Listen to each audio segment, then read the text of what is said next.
So hello everyone, कैसे हैं आप सब लोग। आई होप आपका सबका पढ़ाई बढ़िया से चल रहा होगा।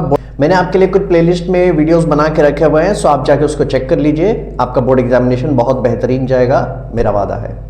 आज मैं फिर से आपके लिए एक आरटीसी लेके आया हूं जो कि जूलियस सीजर के लिए बहुत इंपॉर्टेंट है। और आप इस पूरे सीरीज को जो मिशन 8080 का लेके आए हैं कि फुल मार्क 80 आपको मिलेगा, उसके लिए आपको प्लेलिस्ट में जाना है। आरटीसी के जितने भी क्वेश्चंस मैंने दिए हैं पूरा इंपॉर्टेंट निकाल के उसको आप बस कर लीजिए। एग्जाम के बाद आप खुद देख लीजिएगा और ऑन द स्पॉट जब आप क्वेश्चन देखते रहेंगे आपको पता चल जाएगा बोर्ड एग्जामिनेशन में कि सारे क्वेश्चन सर ने करा रखे हैं। और फिर कमेंट में आके आप जरूर मेंशन करना, ये मेरा वादा है, ठीक है। सो ऐसे एक इंपॉर्टेंट आरटीसी मैं आज आपके लिए लेके आया हूं। पहले उसको डिस्कस कर लेते हैं और डिस्कस करने के बाद मैंने 16 मार्कर्स का इंपॉर्टेंट क्वेश्चंस लेके आया हूं। उसको सॉल्व कर लेना, उसको लिख लेना और उसको रिवाइज कर देना। That's it. जितना जल्दी हमारा इंग्लिश लिटरेचर खत्म हो जाएगा उसके बाद English language, history, civics, geography, इन सब के बारे में हम मटेरियल सारा लेते हुए आएंगे, ठीक है। तो एक आरटीसी हम लोग देख लेते हैं। ये वाला कौन सा है? ये वाला इंपॉर्टेंट आरटीसी है। ये वाला हम लोग एक्ट 4 सीन 3 से लेके आए हैं। एक्ट 4 सीन 3 से मैंने ऑलरेडी कुछ आरटीसी बना रखा है क्योंकि ये थोड़ा बड़ा सीन है तो बहुत सारे इंपॉर्टेंट पार्ट्स इसमें। ये एक्ट 4 सीन 3 का एक इंपॉर्टेंट और आखिरी पार्ट है, ठीक है। तो इसको देख लेना। यहाँ पे क्या डायलॉग बोला जा रहा है? ओ मर्डरस स्लम्बर। तो यहाँ पे स्लम्बर का मतलब यहाँ पे बोला गया स्लीप को। यहाँ पे स्लीप को पर्सोनिफाई किया गया, बोला गया ओ मर्डरस स्लम्बर। तो यहाँ पे हम लिख देंगे पर्सोनिफिकेशन। और पर्सोनिफिकेशन का मतलब क्या मैंने आपको बताया था कि जब कभी भी कोई भी नॉन लिविंग ऑब्जेक्ट को हम यहाँ पे देते हैं कोई लिविंग क्वालिटी तब हम उसको पर्सोनिफिकेशन कहते हैं। तो यहाँ पे ये क्या हो रहा है? ओ मर्डरस स्लम्बर। यहाँ पे स्लीप को वो पर्सोनिफाई किया गया है। अगेन ये लाइन अगर आप देख रहे हैं, मैंने इसमें कहीं भी स्पीकर का नाम नहीं लिखा है ताकि आपको ये समझ में आए कि हमें ऐसे ही देख के पता करना है और डायलॉग्स को याद रखना है, ठीक है। एग्जाम्स में तो बोल देगा, वो बता देता है कि स्पीकर कौन है, बट हमें बिना स्पीकर कभी लाइन को समझ के याद करने का जरूरी है ताकि हम आइडेंटिफाई कर पाए कि ये कहा किसने था। सो ये वाला एक्ट 4 सीन 3 का ये एंड का सीन है और ये वाला सीन यहाँ पे कहा गया था ब्रूटस के द्वारा। अगर ब्रूटस के द्वारा कहा गया बोल के आपको पता भी नहीं है तो उसके लाइंस में हिंट होते हैं, वो देख के आपको पता चल जाएगा, ठीक है। कैसे मैं बताऊंगा। तो यहाँ पे क्या बोला जा रहा है? ओ मर्डरस स्लम्बर लेस्ट दाउ। यहाँ पे वो बोल रहा है कि यू हैव लेड, तुमने रखा किसी चीज पे क्या? दाय मतलब योर क्या? लीडन मेस। तो यहाँ पे ऐसा बताया जा रहा है कि ये उनका इंस्ट्रूमेंट है, उनका वेपन है, मेस है ना, और वो लीड से बना हुआ है। अब ये जो leaden mace upon my boy, leaden mace यहाँ पे जो वेपन कहा गया है, ये वेपन का मतलब वो क्या बोल रहा है? स्लीप का पावर। वेपन मतलब पावर, राइट। तो यहां पे स्लीप के पास कौन सा पावर है जो कि हमें बहुत ज्यादा अफेक्ट करता है, हम पे वो अटैक करता है? वो है उसका लीडन मेस यानी स्लीप का पावर, है ना। You have placed leaden mace upon my boy. तो यहाँ पे जो माई बॉय लिखा है यह है लूशियस। और लूशियस कौन है? लूशियस है सर्वेंट ऑफ ब्रूटस। यहां तक तो हमें पता है। That plays the music. और वो क्या कर रहा था? यहाँ पे म्यूजिक बजा रहा था। इसका थोड़ा सा बैकग्राउंड कॉन्टेक्स्ट समझ में आ गया। एक्ट 4 सीन 3 में झगड़ा होता है, आर्ग्यूमेंट्स होता है केशियस के साथ और डिस्कशन होते हैं। और फिर एंड में ब्रूटस अपना टेंट में जब सोने आता है तब वो अपने सर्वेंट को लूशियस को कहता है कि तुम प्लीज थोड़ा म्यूजिक बजाओ ताकि मैं सोऊंगा। और म्यूजिक बजाते बजाते वो लड़का, वो सर्वेंट सो जाता है। जब सो जाता है तो ब्रूटस ये लाइन कहता है, ठीक है। तो इसका लोकेशन कहाँ है वो भी समझ में आ गया। लोकेशन है ब्रूटस का टेंट और ये टेंट कहाँ पे था? सार्डिस। ये मैं इसलिए लिखा रहा हूँ क्योंकि ये क्वेश्चन आंसर जब हम लिखेंगे आरटीसी उसमें हेल्प होता है। अभी आप कर रखे हैं तो आपको पता होगा कि किस टाइप के क्वेश्चन आते हैं। फिर वो क्या बोला है? अपॉन माई बॉय मतलब luscious that plays the music who was playing the music, जो म्यूजिक प्ले कर रहा था। जेंटल नेव, देखो नेव का मतलब तो यहाँ पे होता है स्लेव। नेव का मतलब तो होता है स्लेव, मगर यहाँ पे आप समझना, यहाँ पे जेंटल नेव का मतलब वहां पे वो बोल रहा है जेंटल बॉय। वो प्यार से उनको रेफर कर रहा है ना, ब्रूटस उसको प्यार से रेफर कर रहा है, gentle boy. Good night wish कर रहा है कि सो जा, गुड नाइट, क्योंकि वो सो गया था वहीं पे।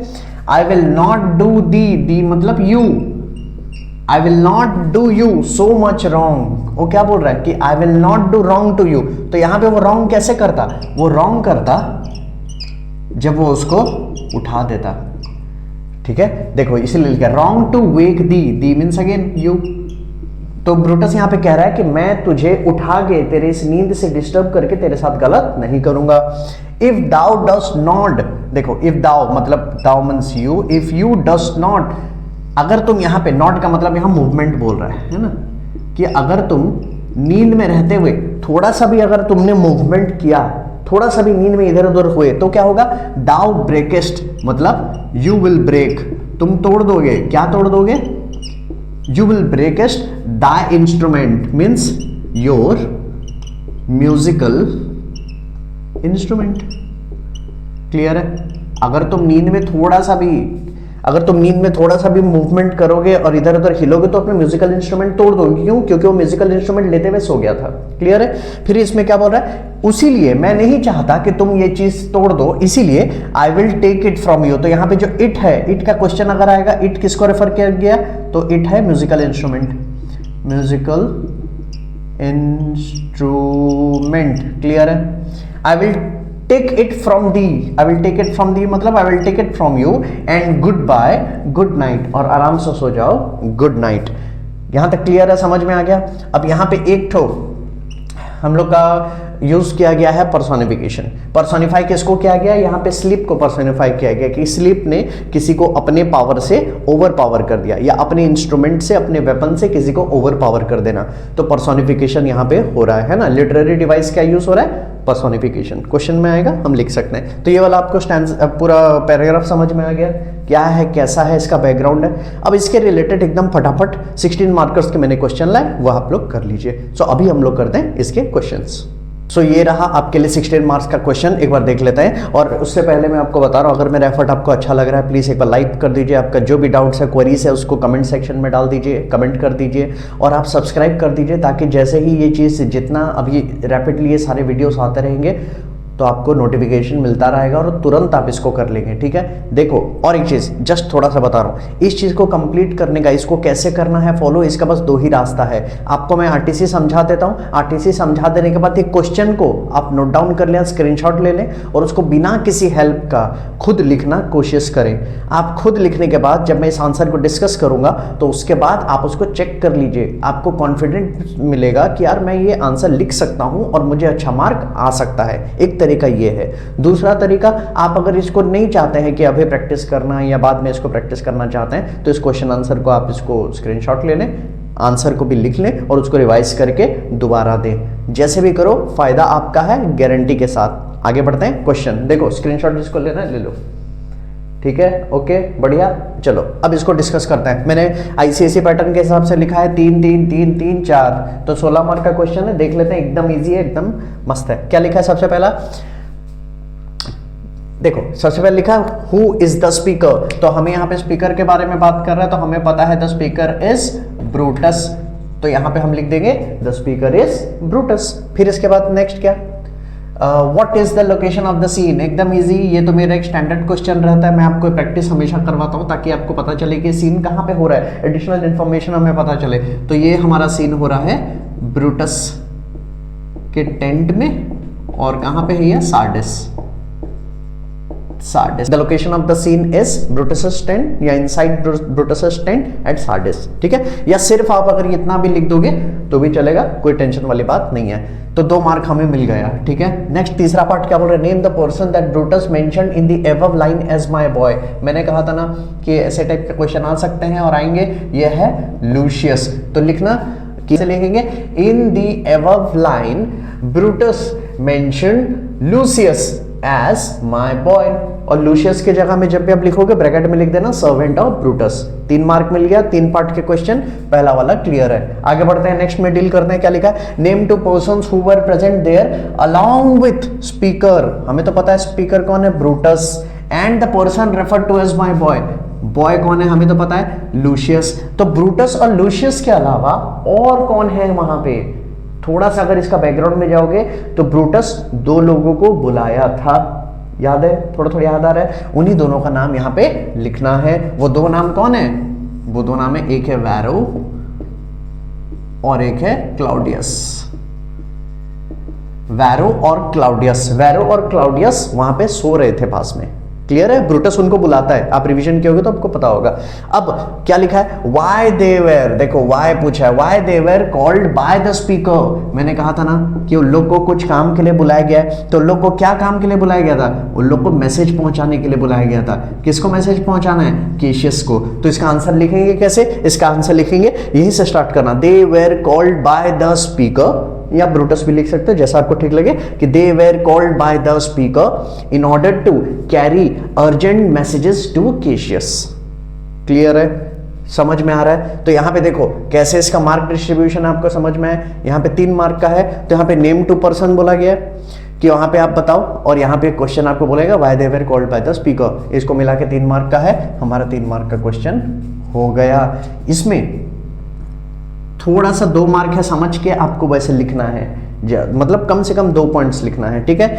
वॉर टाइम चल रहा था तो अर्जेंटली मैसेज कैरी करने के लिए कोई लोग उनको चाहिए थे, इसलिए ब्रूटस ने उनको बुलाया था और कहा था कि तुम टेंट के अंदर ही रेस्ट कर लो ताकि मेरा मैसेज आप उनको पहुंचा दो, ठीक है। क्लियर है? तो यहाँ पे 2 पॉइंट लिखना, मैंने आपको एक बता दिया, दूसरा उसी चीज को थोड़ा एलैबोरेट कर देना, मिल जाएगा marks. Next, name the literary device used in the above line. मैंने आपको कहा लिटरेरी डिवाइस यहाँ पे क्या यूज हुआ था, that is personification. So the literary device used in the above line is personification, या फिर आप डायरेक्ट आंसर भी लिख सकते हो पर्सोनिफिकेशन, मार्क मिल जाएगा, nothing to worry. Next question इसका बोल रहा है why the speaker said that slumber is murderous. यहाँ पे स्लम्बर मैंने कहा था ना आपको, पहले लाइन में स्लीप को बताया गया है और स्लीप को यहाँ पे मर्डरस बोला गया है, और क्वेश्चन आपको लिखा है व्हाई, तो उस हिसाब से हमें आंसर लिखना है। इसका आंसर हम कैसे लिखेंगे एक बार हम डिस्कस कर लेते हैं। कहाँ गया हम लोग क्वेश्चन, हाँ, कि why the speaker said that the slumber is murderous, तो यहीं पे आंसर लिखेंगे the speaker said that the slumber is murderous because sleep has overpowered Lucius and made him completely unaware about his surrounding या of his surrounding। Clear है? नींद overpower कर गया था, तो नींद जब ओवरपावर कर गया था तो उसको मर्डरस बुलाया गया। जैसे मर्डर का एक्टिविटी होता है ना, किल कर देने से खत्म, अनअवेयर हो जाता है, पार हो जाता है, उसी हिसाब से स्लीप को भी मर्डरस कहा गया है, ठीक है। क्लियर है? समझ में आ गया? तो यहाँ पे हमें सेकंड पार्ट भी हमने लिख दिया। तीसरा part, what is referred to as the leaden mess.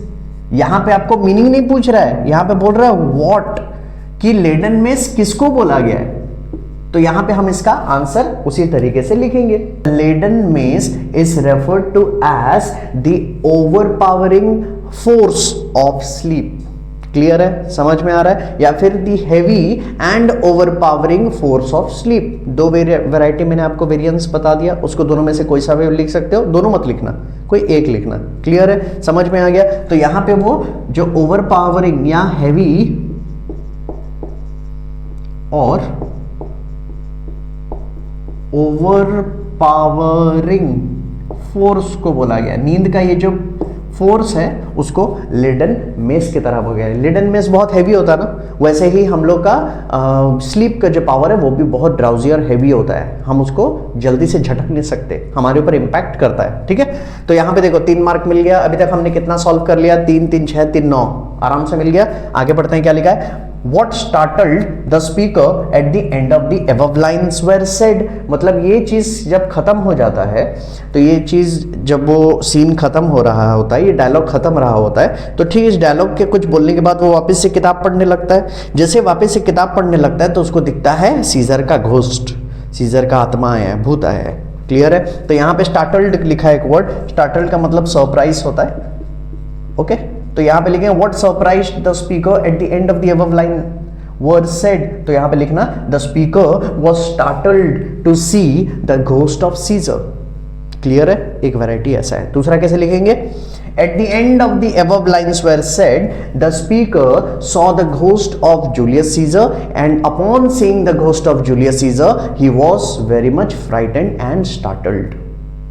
Clear है? समझ में आया? इसको धीरे धीरे से सुन सुन के लिखते लिखते आप नोट डाउन करते रहना, एक बार कर लेना, गारंटी के साथ बता रहा हूं, यही ऐसा ही रिवीजन करते हैं। आपको बस आंसर दे देंगे, उसको छाप दोगे, वैसा रिवीजन नहीं होता है। एक बार बस लिख दो, मेरे को अपना समझ के बस एक बार आप उसको लिखो, आपका एग्जाम एकदम बहुत बेहतरीन जाएगा, वादा कर रहा हूं मैं, देखना। नेक्स्ट में क्या लिखा है, तो ये वाला हमें समझ में आ गया कि व्हाट स्टार्टेड घोस्ट, सीजर का घोस्ट आया था और उसी को देख के वो चौंक गया था, बहुत ज्यादा हुआ था। फिर पूछा है व्हाट वाज द प्रॉमिस, यहां पे प्रॉमिस मांग रहा है, what was the promise made to the speaker, Julius Caesar का घोस्ट, और एक तरफ है ब्रूटस। जूलियस सीजर का घोस्ट एक वादा करता है, एक प्रॉमिस करता है, किसको, ब्रूटस को। क्या वादा करता है कि मैं तुझे फिलिपी में मिलूंगा। तो वैसे ही आंसर हम लोग क्या लिखेंगे, the promise made to the speaker. अच्छा, what was the promise made to the speaker, तो लिखना the promise made to the speaker by the ghost of Julius Caesar was that it will appear again and will meet Brutus at Philippi. Clear है, slow slow इसलिए बोल रहा हूं ताकि आप उसको पॉज कर करके लिख सको। तो प्रॉमिस क्या था, फिलिपी में दोबारा मिलूंगा। क्लियर है। Next, what did the promise signify, देखो यहां पे प्रॉमिस का सिग्निफाई बोला गया, मतलब एज एन ऑडियंस हम जब ये देखते हैं कि घोस्ट वादा कर रहा है कि मैं तुझसे दोबारा मिलूंगा, क्या करने के लिए वो दोबारा मिलेगा, तुम्हारा भलाई करने के लिए? बिल्कुल नहीं। ब्रूटस ने तो जूलियस सीजर को मारा था, तो वो दोबारा क्यों मिल रहा है, अपना बदला लेने के लिए। तो ये क्या सिग्निफाई कर रहा है, तो यहां पे हम आंसर लिखेंगे the promise made to the speaker by the ghost of Julius Caesar signifies that the end of Brutus is near and he was about to die, या he is about to die. और variety क्या लिख सकते हैं, it also signifies that the end of Brutus is very imminent. Clear है, समझ में आ रहा है कैसे लिखना है। Next, explain the battle strategy of the speaker. 4 mark, 4 mark कैसे, लेंदी क्वेश्चन नहीं आएगा, बट मैं हमेशा आपको प्रैक्टिस करने के लिए देता हूं ना, ताकि आपका प्रैक्टिस एकदम बेहतरीन तरीके से हो। अगर आपने इससे पहले का वीडियो मेरा देखा है तो वहां पे मैंने ये क्वेश्चन को बहुत बेहतरीन तरीके से डिस्कस किया है, और देखो ये बार बार यहां पे आ रहा है। जब कभी भी, मैं फिर से रिवाइज कर दे रहा हूं, जो लोग इस वीडियो में न्यूज जुड़े हैं, और इस चीज का आंसर मैं बता दे रहा हूं, आपको लिखना अपने से, क्योंकि मैंने पिछले वीडियो में डिस्कस कर दिया है, आंसर डिक्टेट कर दिया है। क्या था वो बैटल स्ट्रेटेजी, यहां पे एक तरफ है केशियस और एक तरफ है ब्रूटस। केशियस का ये कहना था कि हम अपना आर्मी को एडवांस करके फिलिपी की तौर नहीं लेके जाएंगे, ठीक है। उसका एक लॉजिक भी था इस रीजन के पीछे, वो ये बोल रहा था कि हम जब अपना आर्मी को यहीं रखेंगे सार्डिस में और फिलिपी नहीं जाएंगे तो एनिमी हमारे पास आएगा, और जब एनिमी हमारे पास आएगा 3-4 चीजें होंगे। क्या होंगे, सबसे पहला वो लोग बहुत टायर्ड हो जाएंगे, दूसरा चीज उनका रिसोर्सेस खत्म हो जाएगा, तीसरा चीज ये एक एडवांटेज होगा केशियस और ब्रूटस का आर्मी के लिए। तो ये पक्ष रखा गया था केशियस का। अब क्वेश्चन में हमें क्या मांगा है, बैटल स्ट्रेटेजी ऑफ ब्रूटस। तो ब्रूटस का स्ट्रेटेजी क्या था, टू मार्च देयर एनिमीज, कहां, टू फिलिपी, फिलिपी को मार्च करके ले जाना था। उसके पीछे उसका रीजन भी लिखना। उसका रीजन क्या था, वो ये चाहता था कि उनको किसी भी दौरान डिसएडवांटेज ना हो। कैसे, अगर वो यहाँ पे कैंप करते, सार्डिस में रुकते, तो एनिमी फोर्सेस सार्डिस के थ्रू से गुजरते हुए वो आते, और सार्डिस में जब वो आते तो उनको एक अनफेयर एडवांटेज होता। किनको, ब्रूटस को। कैसे, ध्यान से समझना, ये है फिलिपी, ये है सार्डिस, इनके बीच का जितना भी इलाका और गांव है ना, ये सारे लोग एंटी ब्रूटस हैं, एंटी ब्रूटस। और ये कहा है, हम लोग डिस्कस किए हैं, क्यों एंटी ब्रूटस है इनके बीच के गांव वाले, क्योंकि ये लोग रिसोर्सेस सप्लाई करते हैं, किसको, ब्रूटस को, और इसीलिए उन लोग बहुत अपसेट और एंग्री हैं। तो अगर ये लोग एडवांस नहीं किए और वहां से एंटनी का पूरा सेना आ गया और सार्डिस के पब्लिक के साथ घुल मिल गया, तो सार्डिस के पब्लिक लोग उनके साथ जुड़ जाएंगे, और ये एक अनफेयर एडवांटेज हो जाएगा एंटनी के लिए, और डिसएडवांटेज हो जाएगा ब्रूटस का और उनका आर्मी के लिए। ये बात ब्रूटस ने रखा। तो केशियस ने क्या कहा, एडवांस करेंगे, तो केशियस ने क्या कहा, एडवांस नहीं करेंगे। रीजन, वो इधर आएंगे तो थक जाएंगे, रिसोर्सेस खत्म हो जाएंगे और हमको एडवांटेज मिलेगा, हम उनको फ्रेश अटैक कर सकते हैं। ब्रूटस ने क्या कहा कि नो, तुम्हारा बात गलत है केशियस, हमारा आर्मी जाएगा फिलिपी, क्योंकि वहां पे हम जाएंगे, ये राइट मोमेंट है उनको अटैक करने का, सरप्राइज अटैक हो सकता है। और दूसरा चीज क्या कि वो लोग अगर इधर आ गए तो उनको एडवांटेज मिलेगा, हमको नहीं, क्योंकि जो भी विलेजर्स हैं जो कि सार्डिस और फिलिपी के बीच में रहते हैं वो लोग एंटी ब्रूटस हैं, क्योंकि उन लोग रिसोर्सेज के यूटिलाइज कर रहे हैं और ये एडवांटेज ब्रूटस उनको नहीं देना चाहता था। समझ में आया? क्लियर है? बेहतरीन तरीके से आज का हमारा ये पार्ट खत्म होता है। अगर आपको मेरा एफर्ट अच्छा लग रहा है तो प्लीज़ लाइक कर दीजिए, चैनल को सब्सक्राइब कर दीजिए। कोई भी डाउट है किसी भी चीज़ का है आप उसको कमेंट में लिखिए। एक बात मैं आपको गारंटी दे रहा हूँ, जितने लोग भी अभी मेरे इस वीडियो से जुड़ रहे हैं सबको आपके बोर्ड एग्जामिनेशन के प्रिपरेशन के हेल्प तक जितना भी मैं हेल्प कर सकता हूँ आई विल बी देयर। मैं स्ट्रैटेजी लेके आऊँगा इंग्लिश पेपर 1 को कैसे करना है, मैं आपको ऐसे को किस तरीके से लिखना है, अप्रोच करना है और इंग्लिश पेपर 1 को कैसे डील करना है वो भी बताऊंगा। इंग्लिश लैंग्वेज 1 रिलेटेड भी कुछ मैं वीडियोस लेके आऊंगा जो कि आपके कुछ ऐसे ग्रामेटिकल क्वेश्चंस आएंगे और मैं आपको डिस्कस करूंगा, उसके ट्रिक्स बताऊंगा जो कि हमेशा आते हैं। उसके बाद इंग्लिश लिटरेचर 2 जो कि हम अभी पढ़ रहे हैं, मतलब इंग्लिश 2 जिसको इंग्लिश लिटरेचर भी कह रहे हैं, उसके रिलेटेड हम स्टोरीज, पोएम्स, जूलियस सीजर तो हम कर ही रहे हैं, उसको आ जाएगा।